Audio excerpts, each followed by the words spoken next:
దేవసోఢుం అంటాడు.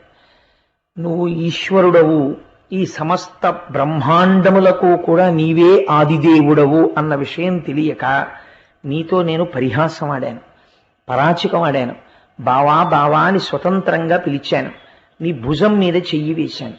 నీతో ఆడకూడని పరాచికములు కూడా ఆడాను, ఎందుకంటే భావవరసవి కనుక. కానీ వాటిని నన్ను ఎలా మన్నిస్తావో తెలుసా? పితేవ పుత్రస్య, ఎంత గొప్ప మాట అడిగాడో చూడండి. పితేవ పుత్రస్య, కొడుకుకి తండ్రి యొక్క ఔన్నత్యము తెలియదు చిన్నతనంలో.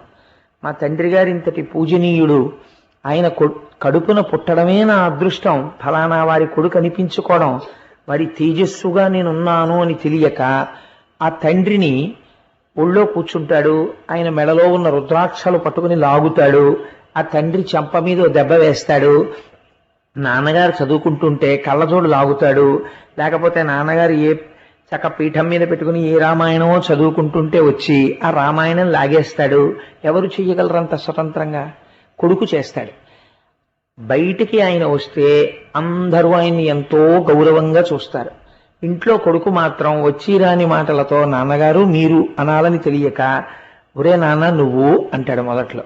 అంటే అమ్మ చెప్తుంది అప్పుడు, అలా అనకూడదు నాన్న, నన్ను నువ్వు అనాలి అమ్మని, నాన్నగారిని నాన్నగారండి మీరు అనాలి. అంటే వాడికి మిల్లిమిల్లిగా అలవాటు అవుతుంది, నాన్నగారండి మీరు అంటాడు.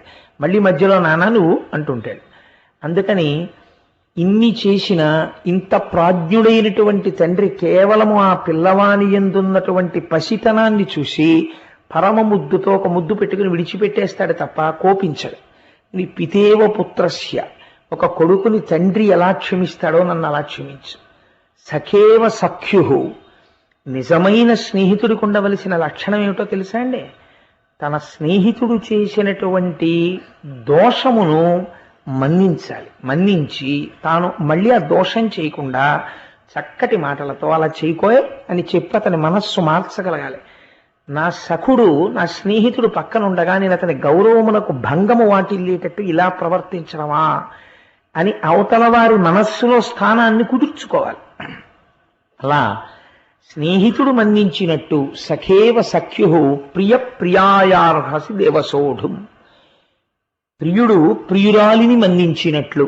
ప్రియురాలు ఒకనాడు ధూర్తతనంతో మాట్లాడుతుంది. ప్రణయ కోపంలో ఇవాళ వస్తుందో రేపు వస్తుందో మీరు చూద్దురు గాని కృష్ణుడు మాట్లాడతాడు రుక్మిణీదేవితో, చాలా ఆశ్చర్యకరమైనటువంటి మాట మాట్లాడతాడు. నీవు ఇష్టం వచ్చిన వారిని వెళ్ళి మళ్ళీ వివాహం చేసుకోవచ్చు రుక్మిణి, చాలా పొరపాటు చేశాను నిన్ను పెళ్లి చేసుకుని అంటాడు. అంటే ఆ తల్లి నిలబడినట్టే స్పృహ తప్పి కింద పడిపోయింది. అలా ఎందుకంటాడు అన్నది వేరే విషయం. అది చెప్పిన తర్వాత అయ్యో మహానుభావుడు కృష్ణ పరమాత్మ కారుణ్యమూర్తి అని మీరు అంగీకరిస్తారు, రుక్మిణీదేవి అంగీకరిస్తుంది, ఒప్పుకోక తప్పదు. ఆయన ఏం అలా అనవసరంగా మాట్లాడేవాడు కాడైన. కాబట్టి ప్రియ ప్రియాయార్హసి, ప్రియురాలు ప్రియుడి పట్ల చేసినటువంటి దోషాన్ని మన్నించినట్లు. ఎందుచేత అంటే భార్య కాలు భర్తకి తగలదు కదా, తగిలితే వెంటనే ఒకసారి కళ్ళకద్దుకుని నమస్కరిస్తారు, ఎందుకంటే గురువుతో సమానం, పతి సాక్షాత్ పరమేశ్వర స్వరూపం. కానీ ఒకచో కాలుకి తగిలినా అప్పుడు పట్టించుకోరు. కాబట్టి ప్రియ ప్రియాయార్హసి దేవసోఢు, ప్రియురాలిని ప్రియుడు మన్నించినట్లు నన్ను పెద్ద మనస్సుతో మన్నించు. అందులో నిజంగా ఎన్ని చమత్కారములనో పెట్టి నన్ను ఇలా మన్నించు అని 3 స్థాయిల్లో 3 ఉపమానములు చూపించి అడిగాడు అర్జునుడు. ఎంతటి మహద్భాగ్యాన్ని పొందాడంటే ఇద్దరికీ దాహం వేసింది.